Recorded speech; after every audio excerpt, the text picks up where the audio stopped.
Martin, from Nova Healthcare Administrators, and hopefully today you can learn a little bit on how to build a better benefit plan for your clients. And I've been in the industry for about 15 years, only ever really working in self-funding, always working on the TPA side. So today I'm hoping to share a little bit of my experiences throughout the years with you on what you should really be evaluating when you're looking at a TPA or a benefits partner. If you have any questions throughout the course of this webinar, feel free to use the questions widget on the side of your browser to ask any of those questions, and hopefully we'll have time to address some of those at the end.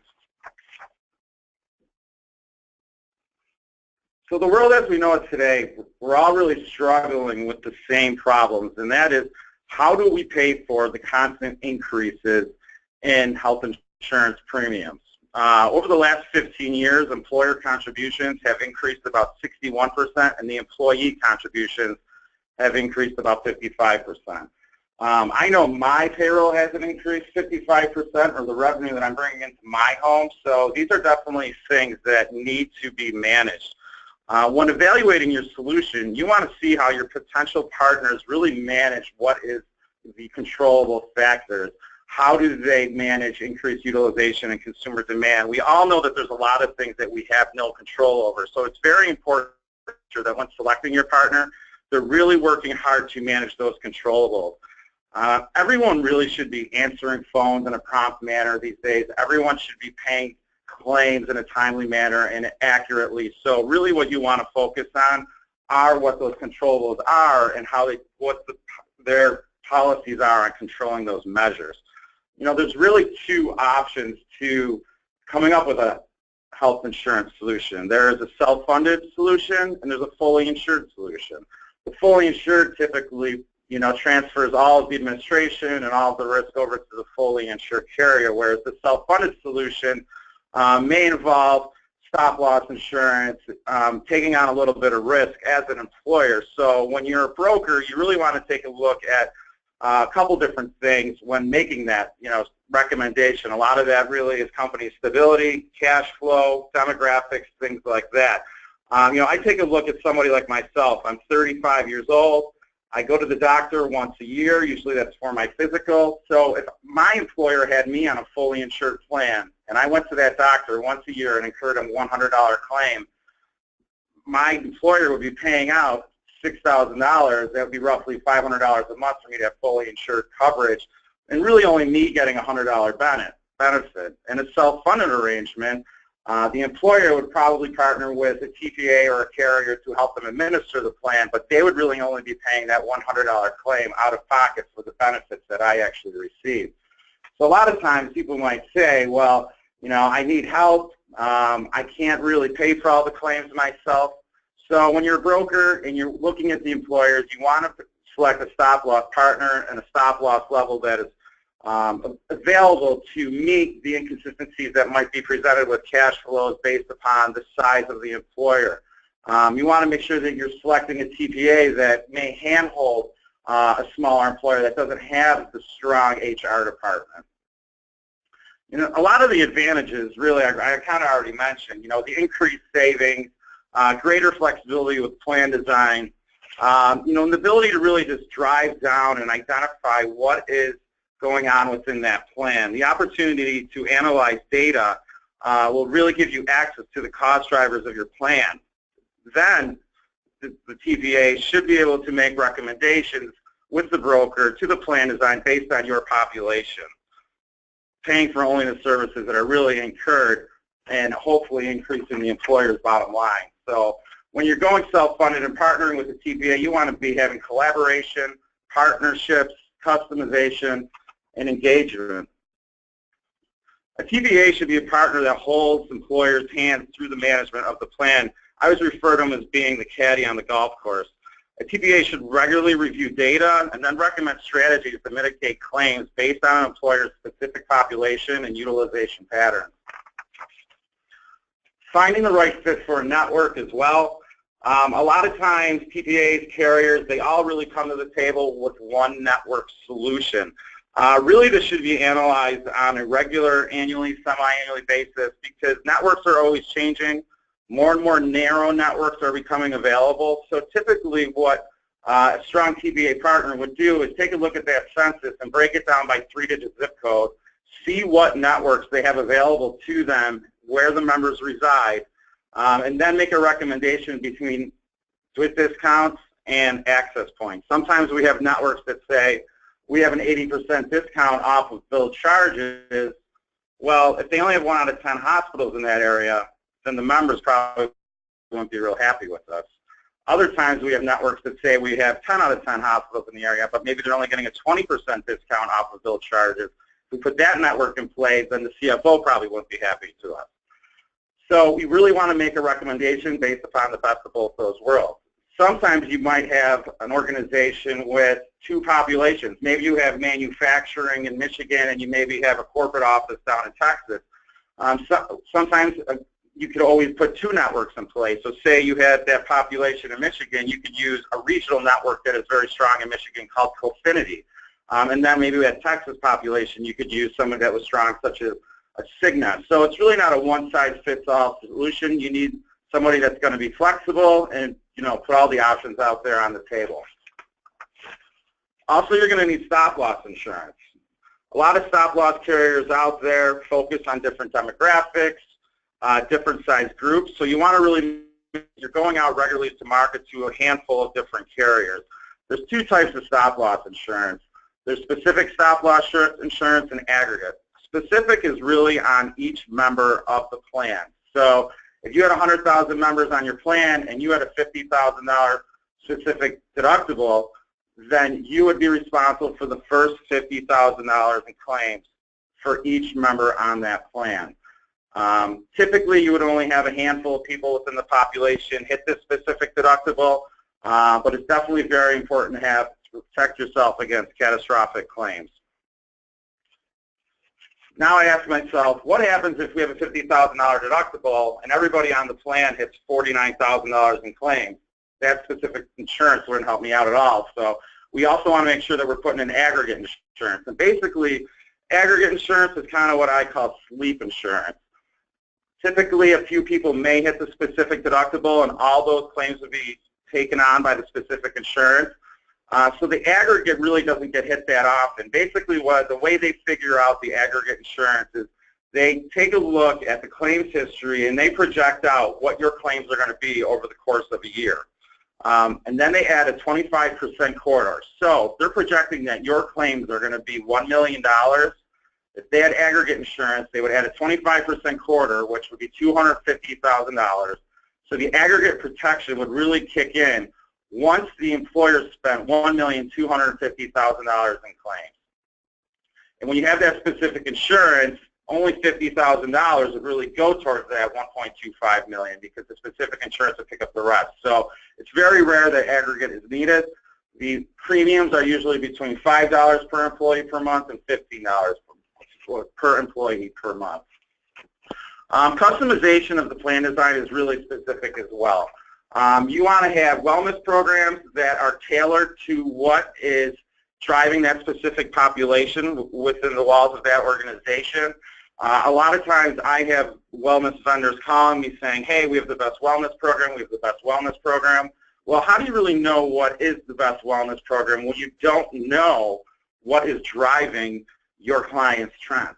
So typically, we work with our broker partners to help develop wellness strategies and designs that are specific to that population, because what's driving the cost within an average age of 55-year-old truck driving company is going to be a lot different than what's driving the cost of a 30-year-old IT company. So plan designs should be built around what is driving the cost within that population health management programs, wellness, and the products that are all put in play are really not a one-size-fits-all solution. It really should be based upon the claims data that is analyzed on a regular basis. Also is, service. A lot of times people don't understand that generations are different. The way that people access data is changing. So if I take a look at somebody that is my parents' age, they're still going to want to call that 800 number that's on the back of their ID card to get that voice, to answer any questions they may have in regards to their benefit plan. Someone such as myself, I would much prefer to do things from the access of my smartphone. So you want to make sure that you have web capabilities as well.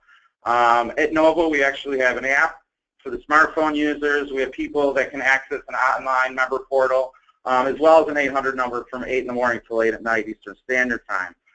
We also have some really nice tools that help the employers and brokers manage their plans as well. So the ability to update eligibility online, view any sort of check run, view any claims reports, pull a census at any time. So really some tools that will kind of just streamline the administration of the plan. So what to look for in a partner? Really what I find is the most important thing is having a partner that really looks at everything that's going on within the plan. So on this slide here, you see what is our secret sauce, or referred to as Nova Stewardship Formula. So why I think this is important is very oftentimes in our industry, I feel like the industry is very siloed. So you may have a PBM, a pharmacy benefit manager, managing pharmacy claims, processing pharmacy claims, but the only thing they're looking at is those pharmacy claims. Other times you may have a carrier or a TPA administering medical claims, paying medical claims, and really the only thing that they're working to manage is the medical claims. Then you have maybe a wellness arm that's doing some sort of wellness programs based on data that they don't have access to, and maybe they're doing biometric screenings.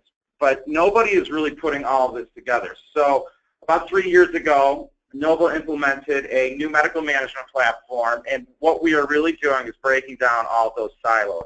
We are pulling in pharmacy claims, medical claims, biometric screenings, pre-authorizations, and pre-certifications. And really all of this data is getting funneled into one centralized data warehouse where members are really stratified by risk, and their profile is developed based upon the data that we have available to them. Once we have that profile developed, these members are stratified by risk for outreach programs. So it could be something along the lines of a case management program where maybe somebody is going through cancer, maybe somebody is on a transplant list, maybe they just had some sort of accident. So our nurses are actually doing outreach to those members to make sure that they're getting the proper medically necessary care from a high-value provider that's in network. If the member is incapacitated, they will also work behind the scenes with the facilities. And what they're trying to do, once again, is the same thing I just mentioned, what they would do with the members, but they're also trying to get them out of the hospital. Now, we're not trying to pull people out of the hospital when that is really the best place for them to be, but one thing that I've always said is that if there's nobody coming in the hospital to replace your spot in the bed that you're in, the hospital is not in a rush to get you out, because by you being in that bed, that means that there's revenue coming in. So our nurses are trying to set up maybe a rehab facility type arrangement, or even a home health care arrangement where the member will probably be most happy, and we can actually have a nurse come into the home for fractions of the cost that a hospital would be. Another type of situation in terms of outreach would maybe be more along the lines of chronic conditions. So we identify through pharmacy claims that somebody is an asthmatic or they are a diabetic. If they're supposed to pick up their insulin on the first of the month and they don't, we'll get a flag in the system that that maintenance medication was not picked up, and then our nurses will be doing outreach on the second saying, hey, John Doe, how come you didn't pick up your insulin? Do you remember a couple months ago when you didn't pick up your insulin, you ended up in the emergency room? So a lot of the times we find that some of the highest groups of ER utilization are just because members are not taking their maintenance medication. So that's kind of what we do a little bit on the individual level. And then we really look at all of that data, customized down to the group level in an aggregate way.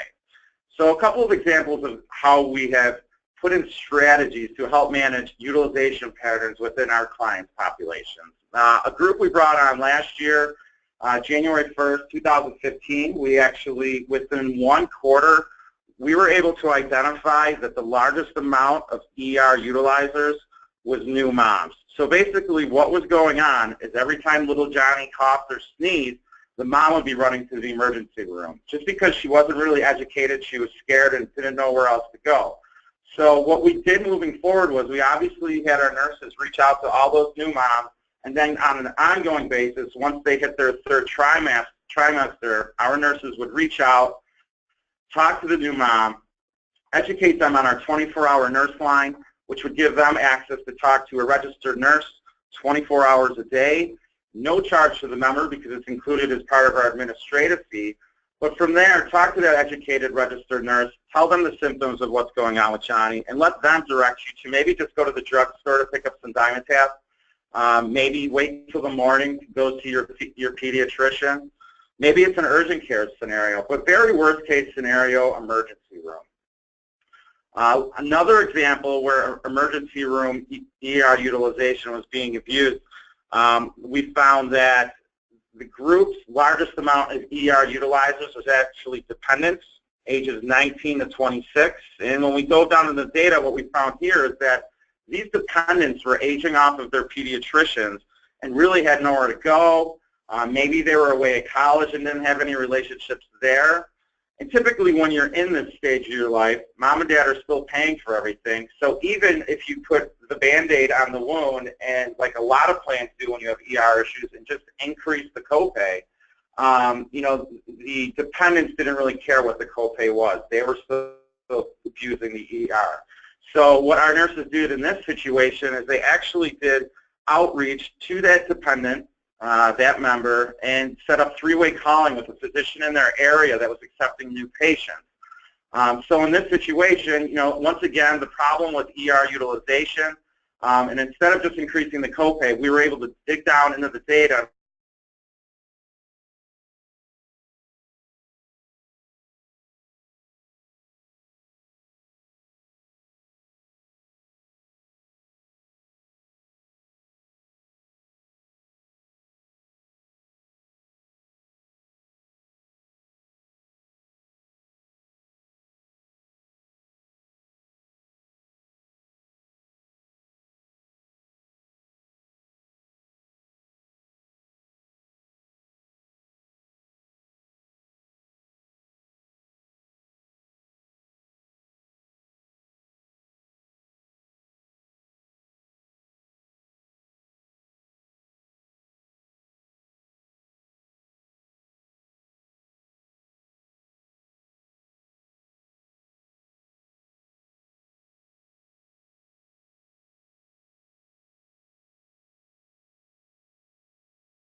So basically, this is our formula that we have at Nova.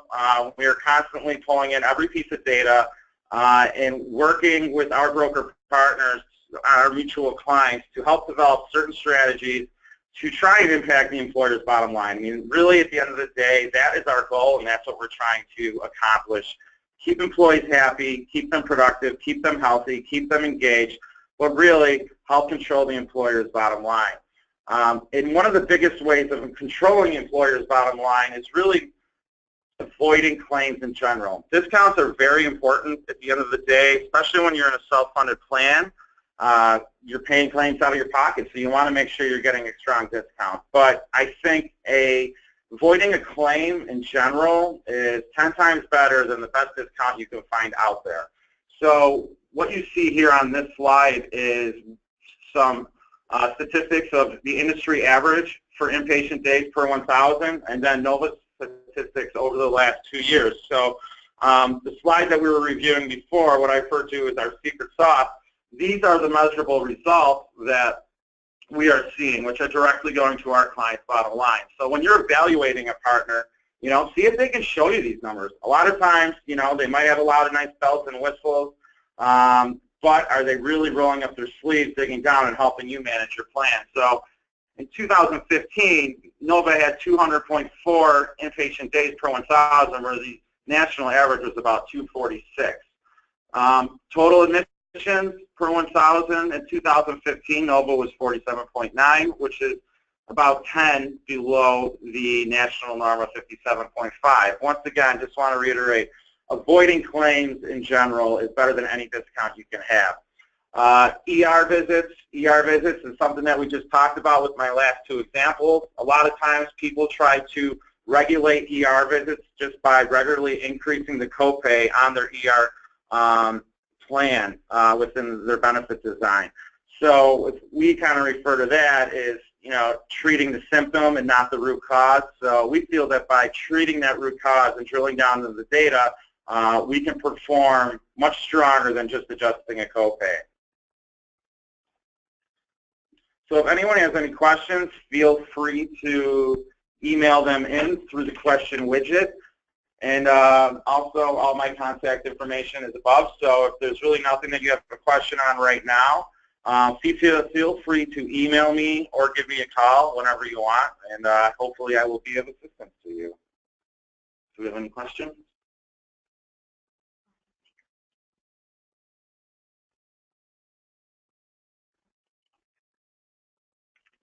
All right, doesn't look like we have any questions right now, so I'd like to thank everyone for their time, and hopefully we'll be able to reconnect in the future. Have a great day.